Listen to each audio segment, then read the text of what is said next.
kita melihat bahwa program sekolah penggerak itu tidak semata-mata hanya untuk mengembangkan sekolah, tetapi betul-betul mengembangkan sebuah sistem. Ketika sebuah program unggulan dari pemerintah, karena program unggulan, berarti memang harus mencetak unggul segalanya. Kan inti dari sekolah penggerak itu kemandirian dan refleksi. Itu sebetulnya bukan ada sarpras yang bertambah, boskin untuk ini, untuk itu, bukan. Kami berharap juga yang namanya refleksi itu tidak hanya pada sekolah penggerak. Karena ketika peningkatan kompetensi berkelanjutan bagi guru itu diantaranya adalah refleksi dan umpan balik. Betul.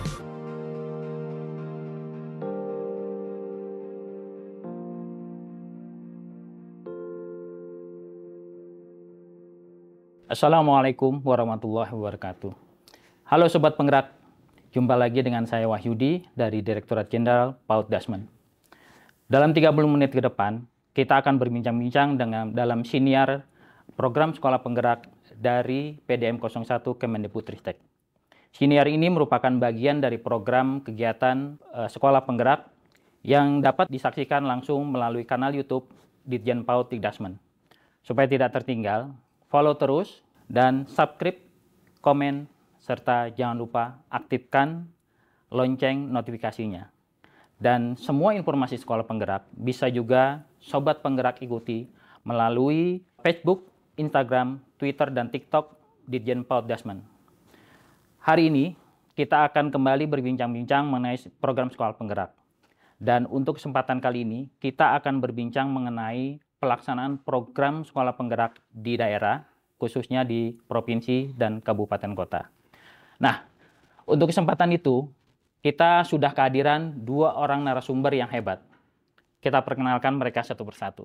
Di hadapan saya, ini sudah hadir Ibu Dini Irawati, MPD, atau biasa saya panggil Bu Dini ya Bu ya? Betul. Nah, Bu Dini dari BBPMP Jawa Barat ya? Betul, Pak. Oke. Dan kalau boleh tahu, di BPPMP jabatan Ibu sebagai apa? Saya sebagai Widya Prada Ahli Madya yang ditugaskan sebagai Kepala Pokja Transformasi dan Inovasi Pembelajaran Kalau di sekaligus program PIC. sekolah penggeraknya sebagai apa? PIC ya? Sekaligus PIC. Oh, sekolah sudah berapa penggerak. lama nih Bu? Dari 2022 Pak, saya PIC. Oke. Dan narasumber kedua kita hari ini adalah Pak Nur Hakim, SPD, atau bisa dipanggil Pak Hakim ya. Bapak, kalau di catatan saya ini berasal dari Dinas Pendidikan dan Kebudayaan Kabupaten Tegal.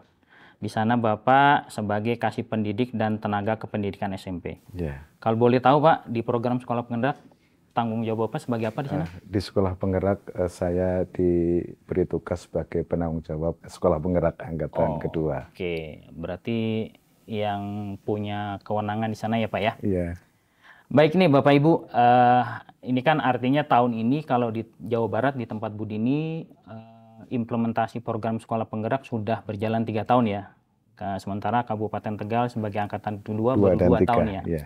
Nah, kalau boleh tahu nih Pak, Bu, secara umum pelaksanaan program sekolah penggerak di daerah Bapak Ibu itu seperti apa sih? Ladies first dulu ya Pak ya. Ya. Gimana Bu Dini? Baik, terima kasih Pak Wahyudi. Ya, di Jawa Barat sendiri Pak, sekolah penggerak itu sekolah pelaksana PSP ya, jumlahnya sekitar 1.800 lebih, mulai dari angkatan 1, 2, dan 3.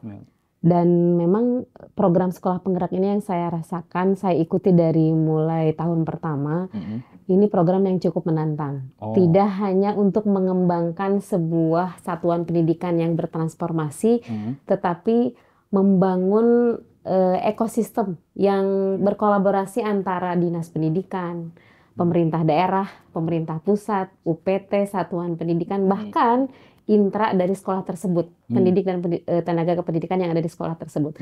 Sehingga karena tantangannya begitu berat melibatkan berbagai pihak untuk mensukseskan program sekolah penggerak ini, tentunya perlu ada keleluasaan atau keempati ya, empati antara satu lembaga dengan lembaga lainnya. Contohnya Pak, contohnya Apa tuh? kami di BBPMP Jawa Barat harus memahami seperti apa sih kondisi di Dinas Pendidikan Provinsi Jawa Barat ketika ditetapkan inilah kepala sekolah yang lulus seleksi, hasil wawancara, hasil simulasi mengajar, dan seterusnya.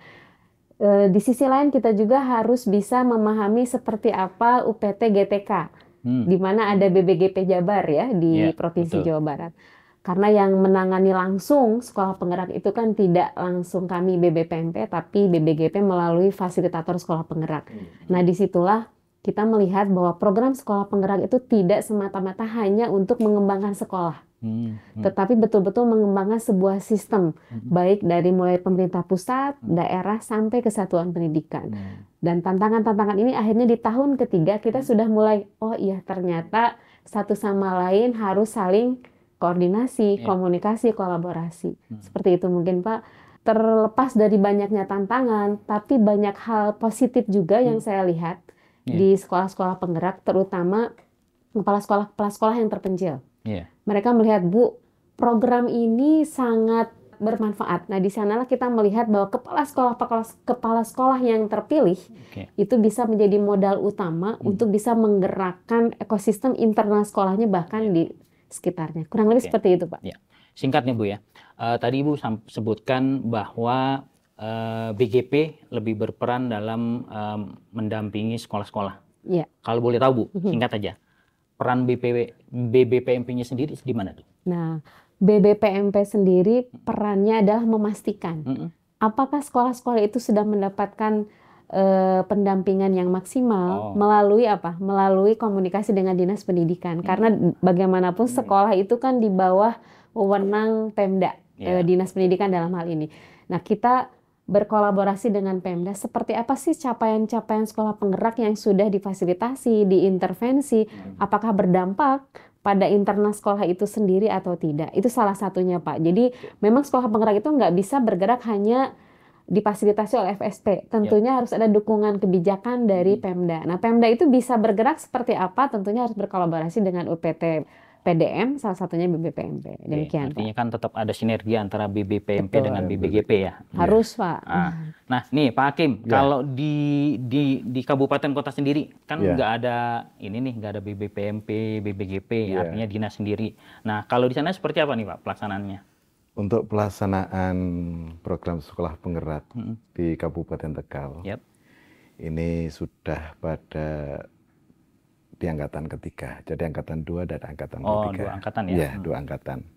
Untuk angkatan yang kedua itu ada 52 sekolah di bawah Dinas Dikbud. Kemudian 5 di bawah cabang dinas Provinsi Jawa Tengah. Kemudian angkatan 3 itu ada 27 sekolah. Nah, di dalam pelaksanaan tadi seperti kata Bu Dini itu kami dari Dinas Pendidikan memberikan sosialisasi untuk kemudian dalam perekrutan yang tentunya ini tidak melihat kategori sekolah yang manapun, tetapi dipersilahkan bebas. Kemudian bahkan yang jadi temuan itu bahwa di sekolah penggerak ini karena yang mengukur kompetensinya adalah kepala sekolahnya, sehingga kadang ada hal-hal yang kurang pas terhadap guru dan siswa terkait untuk mendukung program sekolah penggerak. Kemudian dalam pelaksanaan ini kami dari Dinas Dikbud Kabupaten Tegal itu untuk sekolah penggerak ini menjadi pelopor. Jadi ada kekhasan tersendiri untuk sekolah-sekolah penggerak, memunculkan inovatifnya. Gitu. Sehingga apa itu, Pak? Di antaranya salah satu contohnya itu di SMP Negeri 1 Kramat dari program Ekoprint. Jadi cetak kain dengan Ekoprint. Ekoprint. Ya, Ekoprint, sehingga alhamdulillah menjadi cukup dapat jadi investasi juga, dapat diperjualbelikan juga, bahkan dari BBGP Jawa Tengah itu sempat untuk mengundang ikut pameran juga di Solo sana. Di Solo. Ya. Itu pameran dalam rangka apa? Dalam rangka untuk ulang tahun BBGP. Ya. Itu. Ya, di sana. Baik. Ini saya juga tertarik tadi dengan statement dari Bu Dini ya, bahwa satuan pendidikan ini kan tanggung jawabnya di Pemda Ibu ya. Nah, ini kan kita berbicara mengenai sekolah ya Pak ya. Nah, kalau dari sudut pandang Pemda, ini kan kalau untuk sekolah kan tentunya lewat teman-teman di dinas sih Pak ya. Nah, kalau dari sudut pandang Pemda, sejauh mana sih implementasi program sekolah penggerak ini sudah bisa dirasakan membantu kualitas pendidikan di daerah, khususnya di Kabupaten Tegal nih? Nah, kalau menurut Bapak gimana? Ya, memang betul sekali. mereka yang masuk dalam program sekolah penggerak. Jadi mereka menjadi piloting pelaksana IKM, implementasi kurikulum merdeka, sehingga mereka itu menjadi narasumber, meningkatkan kualitas kompetensi, baik pengawasnya ya, melalui PKP itu, kemudian gurunya, sehingga mereka yang dalam program kegiatan ini, mereka itu pengimbasan kepada sekolah-sekolah lain. Kemudian utamanya mereka adalah menjadi pertama yang kemudian di dalam program-program kurikulum merdeka. Di antaranya mereka sudah mulai penyusunan KOSP, kurikulum itu, kemudian mereka juga menjadi pelopor-pelopor ketika untuk implementasi bagaimana profil pelajar Pancasila. Karena visi pendidikan kita itu di dalam strategi pendidikan yang Permendikbud tahun 2020 nomor 22 itu, bahwa visi pendidikan itu diantara terciptanya profil pelajar Pancasila.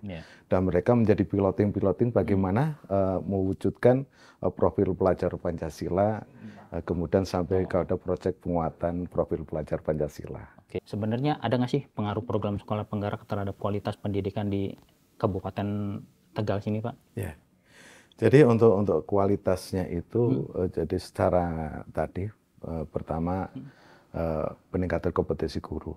Ya, jadi guru itu memahami betul bagaimana yang akan dilakukan terhadap proses pembelajaran, di antaranya dengan adanya berproses pada siswa, ini kualitas pembelajaran, kemudian dengan adanya digitalisasi sekolah yang menjadikan sekolah itu anak-anaknya mengenal bagaimana tentang IT. Kemudian untuk kualitas pembelajaran ini ternyata sekolah penggerak itu mengembangkan yaitu bagaimana jaringan internet bisa masuk ke sekolah. Ya, yang tadinya tidak pasang untuk WiFi, dengan adanya program sekolah penggerak mereka semuanya untuk terprogram untuk pemasangan WiFi tersebut. Jadi pemantik berarti pemantik, ya, Pak ya. Nah, buat Bu Didi dan Pak Hakim, selama ini di Jawa Barat dan juga di Kabupaten Tegal, apa sih kendala yang paling dirasakan lah? Nah, sudah terjadi selama ini selama pelaksanaan program sekolah penggerak. Baik. Bu Didi, gimana Bu? Ya, terima kasih. Mungkin ini sudah jadi isu nasional ya Pak ya. Betul. Apa tuh Pak? Pasti udah tahu ya, pergantian kepala sekolah. Itu menjadi hal teknis administratif tapi sangat berpengaruh Pak terhadap kebijakan Pemda. Terutama bagi sekolah-sekolah swasta. Karena sekolah swasta itu di satu sisi memang di bawah Pemda, tetapi di sisi lain mereka punya otoritas tersendiri. Contohnya ketika kepala sekolahnya meninggal, itu kan nggak bisa ya Pak ya, kita paksakan, otomatis diganti. Nah penggantinya yayasan itu nggak serta-merta harus mengikuti Kepmen 371 karena ada di sana ada kepentingan lain lah di yayasan. Itu mungkin hal yang banyak terjadi karena di Jawa Barat itu ada 1.800, tentunya minimal 10% lah ada kasus terjadi.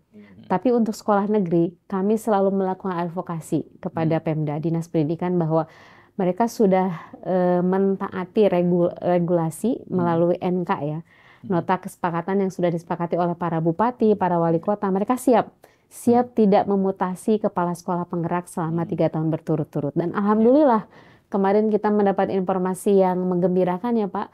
Selama kepala sekolah itu 3 tahun tidak dimutasi, maka akan mendapatkan rekognisi ya Pak ya, untuk bisa menjadi pengawas dan lain-lain. Itu berita gembira sebenarnya untuk para kepala sekolah penggerak.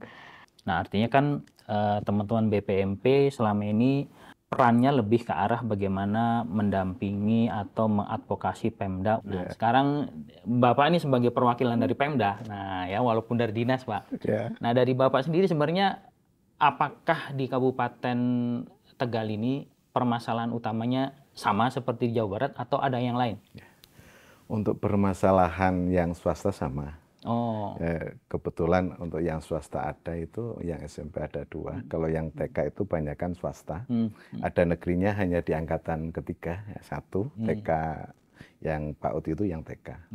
Untuk permasalahan itu yang kami temui, jadi ketika rekrutmen sekolah penggerak itu kan kompetensinya di kepala sekolahnya, sehingga tidak mengukur bagaimana kemampuan dari seorang guru atau kemudian fasilitas sarana dan prasarana. Ini juga jadi kendala. Sehingga ketika yang diikut menjadi sekolah penggerak adalah kompetensi kepala sekolah, sehingga ada kendalanya, yaitu ada guru yang tidak siap. Guru-guru yang tidak siap terhadap bagaimana kemudian mengembangkan dan program sekolah penggerak itu. Yang kedua tentang sarana prasarana, karena kami ada itu sekolah penggerak yang tempatnya itu tidak bisa terjangkau oleh motor dan mobil. Ya, di SD Wotgalih 2 itu harus berjalan kaki, karena kebetulan kepala sekolahnya bagus, bisa untuk seleksi sekolah penggerak lulus, tetapi kemudian fasilitasnya tidak memadai karena memang di daerah sangat terpencil. Itu salah satunya, yaitu dari segi guru dan dari segi sarana dan prasarana. Kemudian salah satu menjadi masalah juga, yaitu mereka tidak semuanya tadi terkait dengan jaringan internet. Itu permasalahan yang ada di Kabupaten Tegal. Dari semua permasalahan-permasalahan yang ada itu, sebenarnya apa sih yang sudah dilakukan? Misalkan tadi akses internetnya kurang, apakah sudah ada coba kerjasama dengan stakeholder lain dan lain-lain, itu seperti apa, Pak? Ya, untuk sarana prasarana itu memang kami ada beberapa sekolah yang kemudian tidak mempunyai sertifikat. Padahal sekarang proses untuk rehab itu harus punya sertifikat tanah. Sehingga kami dari Dinas Dikbud itu mengusahakan yaitu dengan proses percepatan pembuatan sertifikat tanah. Sehingga untuk setelah jadi ke proses selanjutnya, di anggaran selanjutnya itu dapat anggaran dana untuk rehabilitasi baik sarana dan prasarananya. Kemudian tentang jaringan, ini memang kami bekerjasama dengan Telkom dari Dinas Dikbud Kabupaten Tegal untuk perluasan jaringan di daerah-daerah yang terpencil, dan bisa terjadi mereka semuanya sekarang sudah terpasang dengan jaringan. Ini saya kembali ke Bu Dini. Ibu tadi sampaikan, Bu, bahwa BPMP tetap senantiasa mengupayakan, kan permasalahan di sana lebih banyak ke mutasi ya. Kalau boleh tahu, Bu, sebenarnya seperti apa sih kolaborasi antara teman-teman BPMP dengan Dinas Pendidikan di provinsi ya, terkait dengan permasalahan tersebut? Untuk saat ini, alhamdulillah sebetulnya Pak, kasus itu sudah tidak terlalu banyak terjadi, kecuali yang kasus-kasus darurat. Dan bahkan kabupaten kota saat ini selalu melaporkan, Pak, ke BPMP. Ibu, saya mau melakukan mutasi bulan Agustus misalkan, kemarin Mei itu sudah lapor. Sekian yang akan dimutasi, apakah diperkenankan atau tidak. Artinya Dinas Pendidikan sudah aware ya terhadap Kepmen 371 dan menjadikan BPMP sebagai mitra untuk konsultasi apakah ini sesuai dengan peraturan atau tidak. Jadi kalau saya melihat selain agenda PMO bulanan dan advokasi yang kita lakukan secara rutin, itu bisa membantu Pemda memahami, oh seperti itu peraturan yang berlaku, kesesuaian dengan NK yang sudah disepakati bersama antara Pemda dengan kementerian. Kurang lebih seperti itu, Pak. Nah, kalau di Kabupaten Tegal gimana nih Pak, komunikasi atau kolaborasinya dengan teman-teman BPMP sana? Jadi begini Pak, ini kebetulan kami itu ada di Angkatan 3. Itu sebuah masalah yang kemudian cukup lumayan juga, artinya ketika Angkatan 3 itu sudah ber-SK kementerian, nah, kemudian di tengah perjalanan kepala sekolah penggeraknya itu walaupun belum melakukan pendidikan saat itu, takdir meninggal. Nah, kemudian kami konsultasikan ke BPPMP dan BPGP untuk siapakah penggantinya. Secara aturan berarti harus penggantinya dari sekolah penggerak lagi, kepala sekolah penggerak yang cadangan. Nah, kebetulan yang cadangan ini karena yang tempat yang kepala sekolahnya meninggal tadi itu cukup jauh di pegunungan, Ibu. Jadi di pegunungan. Karena di pegunungan, sedangkan yang cadangan itu di daerah tengah. Sehingga beliau itu pikir-pikir untuk dapat pindah ke sana. Oh, kepala sekolahnya. Ya, kepala sekolahnya. Kami konsultasi ke BPPMP, ini bagaimana ketika kemudian kepala sekolah cadangan ini tidak berkenan, tidak mau karena terlalu jauh dari tempat tinggal. Terus dari BPPMP sama BPKP itu memberikan solusi. Adakah Pak guru penggerak? Karena secara aturan kan dari sekolah penggerak kemudian ke guru penggerak di daerah di sekolah tersebut. Alhamdulillah ada sehingga bisa tertanggulangi yaitu hasil konsultasi tersebut dengan BPPMP sehingga mengangkat yaitu guru penggerak yang ada di sekolah tersebut. Kemudian kami juga dengan BPPMP itu di samping yang namanya PMO itu dengan Jawa Tengah itu kami rutin setiap bulan sekali, Pak. Dari tanggal 1 sampai tanggal 10. Jadi tidak melebihi dari tanggal 10 ya, Bu ya? Sama, Bu ya? Sama. Minggu kedua. Ya. Oh, minggu kedua. Kalau kami 1 sampai 10, Bu. Iya. Di Ibu? Minggu ke-1 maksimal minggu kedua, Pak. Oh, maksimal. Kalau kami tanggal 1 sampai tanggal 10. Jadi BPKP itu nanti mengabari ke dinas. Ini yang untuk bulan Agustus tanggal berapa. Nanti kami yang dari dinas membuat surat undangan pada tim dari sekolah penggerak, kemudian juga dari stakeholder yang ketika pemasaran PMO itu harus menghadirkan misalnya dari Kominfo atau PUPR. Gitu. Apa sih yang masih menjadi harapan Bapak Ibu di daerah terhadap program sekolah penggerak ini ke depannya mau seperti apa? Apa yang diharapkan dari program ini untuk ke depannya lagi? Bu Nidi lo, gimana Bu? Baik, ya. Kalau saya melihat program sekolah penggerak itu berbeda dengan program sekolah sebelumnya ya Pak ya. Jadi yang dilihat itu bukan perubahan secara tangible. Misalkan sekolahnya jadi bagus, kalau di chatnya jadi bagus gitu ya. Bukan itu yang dilihat. Dan itu tidak kelihatan. Perubahan di sekolah penggerak itu nggak kelihatan. Yang sangat berubah mendasar di sekolah penggerak itu mindset guru-gurunya. Saya bisa membedakan cara ngobrol ya Pak ya antara guru-guru di sekolah penggerak dengan yang belum menjadi sekolah penggerak. Dan itu ternyata komunitas-komunitas yang ada di sekolah penggerak itu bisa menularkan ya Pak ya ke komunitas-komunitas lain. Nah di Jawa Barat sekarang kita membentuk KPPD Pak, Komunitas Penggerak Pendidikan Daerah. Di situ ada kapten, kokapten, ada pengawas, guru penggerak, kepala sekolah penggerak siapapun itu untuk bisa mewarnai, menggerakkan melakukan transformasi pendidikan. Nah untuk sekolah-sekolah penggerak sendiri di Jawa Barat semua dinas pendidikan mewajibkan pengimbasan dengan ada SK sekolah imbas Pak. Itu salah satu bentuknya. Dan secara tidak langsung proses-proses yang terjadi intervensi selama 3 tahun di sekolah penggerak ini sudah bisa berpengaruh kepada sekolah-sekolah minimal sekolah sekitarnya selain di PMM ya Pak.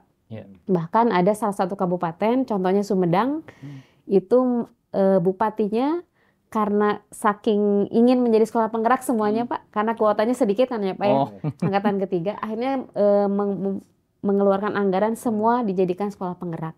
Dan kami menyampaikan boleh tapi tidak dengan label yang sama karena itu sudah jadi trademarknya kementerian mungkin ya Pak ya. Jadi sekolah simpati tapi dengan pola pendampingan sama dengan sekolah penggerak. Kan inti dari sekolah penggerak itu kemandirian dan refleksi. Nah itu sebetulnya bukan ada sarpras yang bertambah, boskin untuk ini untuk itu bukan, tapi ada perubahan pola pikir itu yang saya lihat dari perubahan sekolah penggerak gitu Pak. Itu saya suka. Artinya memang sekolah penggerak itu tidak surplus minded ya, tidak budget minded. Artinya bagaimana sebenarnya sekolah penggerak itu mencari solusi program apapun dengan semua yang dia miliki sekarang tetap bisa bergerak ya. Betul. Nah itu sebenarnya saya agak tertarik juga tadi Ibu bilang bahwa di sana tuh sekarang cara ngobrolnya guru-guru yang dari sekolah penggerak sama yang non penggerak kayaknya berbeda gitu. Nah, ya mudah-mudahan itu tidak menjadikan kasta-kasta berbeda ya Bu. Artinya bagaimana nanti guru-guru yang sudah ngobrolnya lebih baik itu ngajak yang belum ini supaya mereka bisa melebur dan syukur-syukur ikut ketularannya. Nah, kalau di Kabupaten Tegal sendiri ini sebenarnya apa sih yang diharapkan dari program penggerak ke depan? Untuk yang diharapkan kami dari Dinas Dikbud itu yang pertama tadi BPPMP ya, baik di Jawa Tengah atau di Jawa Barat itu memang selalu untuk pendampingan. Jadinya ketika sebuah program unggulan dari pemerintah, ini karena program unggulan, berarti memang harus mencetak unggul, unggul segalanya. Dari unggul tadi betul tentang konsep pemahaman ya, dari kepala sekolah, dari guru, dari siswa, pengawas sekolah dan orang tua murid itu memang harus kemudian dikuatkan. Jadi semakin pendampingan ini baik tentang perencanaan berbasis data, rapor pendidikan, kemudian di PMO menyelesaikan permasalahan-permasalahan yang ada di PMO sekolah, itu bisa senantiasa untuk kemudian menjadikan bahwa ini loh sekolah penggerak itu tadi malah bagus itu di Jawa Barat sudah ada yang namanya sekolah apa tadi Bu? Simpati, Pak. Sekolah simpati, Pak. Kami harapkan nanti memang baik dari pemerintah, dalam hal ini Kemendikbudristek, kemudian dari BPPMB itu selalu melakukan pendampingan. Kemudian tadi betul, yang namanya refleksi. Ternyata refleksi itu sangat bagus sekali dan menjadi sebuah kebutuhan. Kami berharap juga yang namanya refleksi itu tidak hanya pada sekolah penggerak. Karena ketika peningkatan kompetensi berkelanjutan bagi guru itu diantaranya adalah refleksi dan umpan balik. Betul. Ini menjadi sebuah kebutuhan pokok yang namanya refleksi itu menjadikan pijakan bagaimana melangkah. Ini juga kami berharap memang di Kabupaten Tegal belum ada program sekolah simpati, tapi memang sudah kami usahakan dari dinas itu sudah bekerja sama dengan Bapeda supaya adanya surat resmi dari kementerian. Apakah nanti karena banyak sekolah-sekolah itu yang meminta untuk menjadi sekolah penggerak. Mereka pada bertanya, ini adakah sekolah penggerak yang keempat, kelima, keenam dan seterusnya. Dan kami dari ketika nanti program selesai di 2024 itu kan tentunya harus ada regulasi, harus ada juknis yang bagus, yang tepat, sehingga kami dari dinas itu supaya misalnya melanjutkan pun ada regulasi, ada surat resmi dari kementerian bahwa ini dilanjutkan oleh pemerintah daerah. Karena sangat mendukung sekali. Gitu, Pak. Itu harapan kami. Oke. Bagus, Pak. Ya, memang harapan kita semua seperti itu. Tapi memang walaupun harapan kami lebih kepada seperti yang sudah terjadi di Sumedang tadi, Bu ya. Artinya walaupun tidak ada istilahnya aba-aba dari pusat, karena ini merupakan kita harapkan akan menjadi satu kebutuhan sendiri di daerah dan terutama di sekolah. Ini merupakan satu inputan dari teman-teman di daerah bahwa nanti ke depannya sebenarnya pemerintah daerah itu sudah concern sekali untuk melanjutkan program ini ya.